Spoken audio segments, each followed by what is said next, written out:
11월 셋째 주 알짜 뉴스입니다. 이번 주에도 아이패드 사전 예약 판매와 갤럭시 S의 프로요 업그레이드 실시 등 다양한 소식들이 있었습니다. 한 주간의 주요 소식으로 이번 주 알짜 뉴스 시작합니다. KT가 지난 17일 낮 12시부터 애플 아이패드의 사전 예약 판매에 들어간 가운데 하루 만에 7만여 대가 예약된 것으로 확인됐습니다. 요금 할인 등을 감안한 실구매가는 최저 21만 8,400원에서 최대 60만 원까지로 기본 출고가가 95만 5천 원인 갤럭시 탭보다 저렴한 편입니다. 표현명 KT 사장은 이달 중 아이패드를 반드시 출시하겠다고 트위터를 통해 밝혔습니다. 페이스북이 이메일을 포함한 새로운 메시지 서비스를 선보였습니다. 페이스북 내에서 이메일과 메신저, 문자 메시지 등 각종 메일박스를 하나로 통합해 사용할 수 있게 되며 소셜인박스라는 기능으로 이용자의 평소 대화 상대가 아닌 타인에게서 오는 메시지는 필터링할 수 있게 했습니다.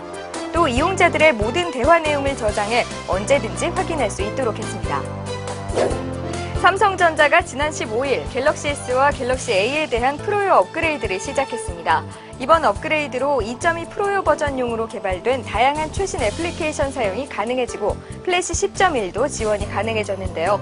또 SMS나 이메일 등 일반 텍스트 입력까지 되는 차세대 음성 입력 기술도 적용됐습니다. 이 밖에도 애플리케이션 다운로드 시 외장 메모리 카드로 어플 이동과 설치가 가능해지고 소셜 허브 기능도 지원됩니다. 월스트리트 저널이 미국과 한국의 갤럭시 탭 가격 차이에 대해 보도했습니다. 한국 소비자들은 그동안 휴대폰과 모바일 기기에 대해 세계에서 가장 높은 가격을 지불해왔다며 태블릿 PC도 예외가 아닐 것이라고 언급했는데요. 특히 갤럭시 탭을 약정 없이 구입할 경우 미국 버라이즌에서는 약 $600에 비해 한국의 SK텔레콤에서는 $890 가까이 돼 한국에서 구입하는 것이 47%가량 비싸다고 전했습니다. 또 의무 약정 가입을 할 경우에도 한국이 13%가량 비싼 것으로 나타났습니다. LG전자의 테그라2 탑재 스마트폰의 사진과 사양이 엔가젯을 통해 유출됐습니다. 안드로이드 운영체제와 엔비디아의 듀얼코어 칩셋 테그라2를 탑재한 이 스마트폰은 800만 화소 카메라와 1080p급 풀 HD 동영상 촬영 기능을 담았습니다. LG전자는 이에 대해 출시 전 개발 시료 제품이 유출된 것으로 보인다며 이런 모습으로 출시되지는 않을 것이라고 전했습니다. 모바일 인터넷 전화의 보안 실험 결과 불과 5분 만에 해킹되는 것으로 드러났다고 경찰청 사이버 테러 대응센터는 밝혔습니다. 경찰 측은 직접 모바일 인터넷 전화를 해킹하는 과정을 시연했으며 시연 과정에서 해커에게 발신자와 수신자의 이름, 전화번호와 암호화된 통신 내용이 모두 노출됐습니다.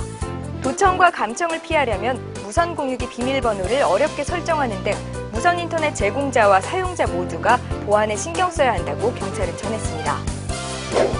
스마트폰 메신저 카카오톡 서비스를 하고 있는 카카오는 최근 회원 수가 300만 명을 돌파하며 미국과 일본 시장으로도 진출할 계획이라고 밝혔습니다. 미국에서는 이동통신사 버라이즌과 일본에서는 전 NHN 재팬 대표가 설립한 회사 코코네와 함께 본격적인 홍보 활동을 시작할 예정입니다.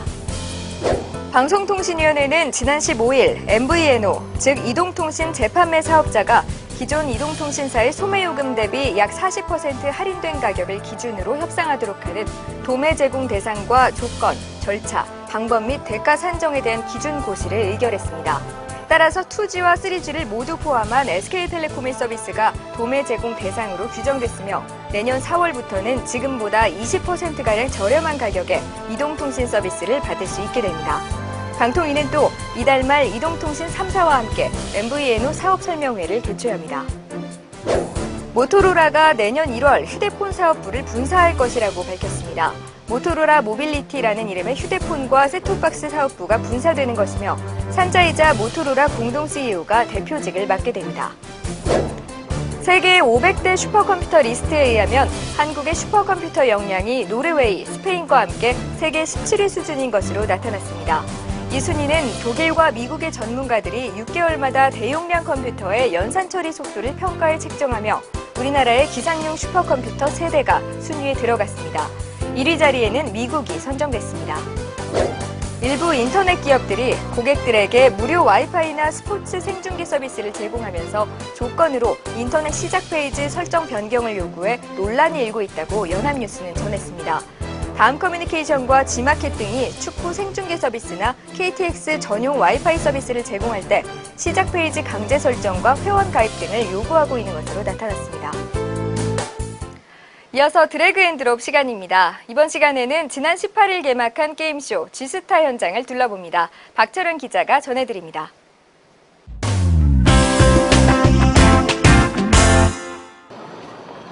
글로벌 게임쇼 G스타 2012 나흘간의 일정으로 지난 18일 부산 해운대 백스코에서 그 화려한 막을 올렸습니다. 이번 게임쇼는 세계 22개국 300개 이상의 기업이 참여해 역대 최대 규모를 자랑합니다. NHN 한게임, 블리자드, NC소프트 등 국내 최고 온라인 게임사들이 대거 참여해 자사의 신작 게임들로 관람객들의 눈과 귀를 즐겁게 해주고 있습니다. 그중 블리자드 엔터테인먼트는 액션 RPG 디아블로3를 공개하고 국내 게임사인 NC소프트는 블레이드 앤 소울의 시험 버전, 한게임은 테라와 킹덤 언더 파이어 2의 두 종의 게임을, 위메이드는 네드를 비롯한 5종의 신작 게임들을 발표해 큰 인기를 얻고 있습니다.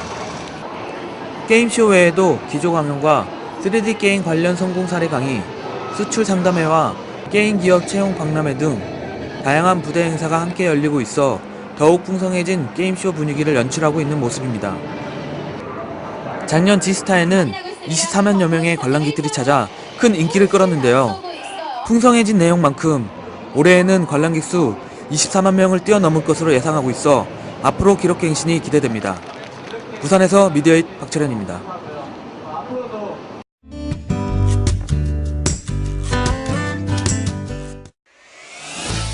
올림푸스는 마이크로포서즈 네 번째 모델 올림푸스 EPL1S를 발표했습니다. 1230만 화소 마이크로포서즈 타입 라이브 MOS 이미지 센서와 센서 시프트식 흔들림 보정 기능, 초음파 먼지 제거 기능을 채우겠으며 1280by 720 해상도의 HD 동영상 촬영이 가능합니다. ISO는 100에서 6400까지 지원하며 레드와 블랙, 화이트 색상으로 출시됩니다. 모토로라 모빌리티는 안드로이드 2.1 운영체제의 아웃도어형 스마트폰 모토로라 D-Pi를 출시합니다. 생활방수와 먼지 유입 차단 기능, 흡수 강화 유리인 고릴라 글래스 스크린을 채용해 스크래치 방지 기능도 강화했습니다. 또 페이스북이나 트위터를 쉽게 활용할 수 있는 모토블러를 탑재해 여러 SNS 계정을 한 번에 관리할 수 있습니다. AF와 LED 플래시가 장착된 500만 화소 카메라가 내장됐습니다. 이번 주 소식은 여기까지입니다. 저는 이번 147회 뉴스를 마지막으로 이만 인사를 드리려고 합니다. 3년 동안 매주 빠짐없이 유익한 IT 소식을 전해드리려고 많이 노력했습니다. 부족한 점이 많았지만 꾸준히 항상 지켜봐 주신 여러분 모두에게 진심으로 감사 말씀드립니다. 알짜 뉴스는 보다 새로워진 내용으로 단장한 후에 다시 찾아뵙도록 하겠습니다. 고맙습니다.